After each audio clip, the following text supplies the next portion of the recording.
championship.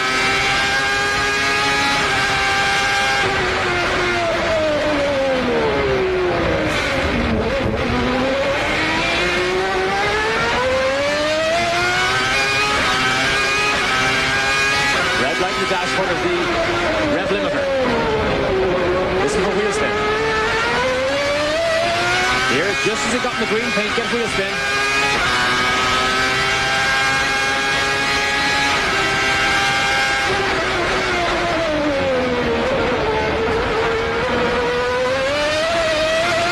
Gets her sideways. You ride with Gerhard Berger. The Minardi of Martini comes back across his bows. He's been having terrible luck with the back markers in the early running here.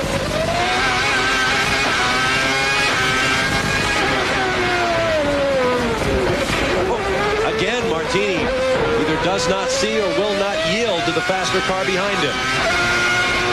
No reason for that. That is unacceptable.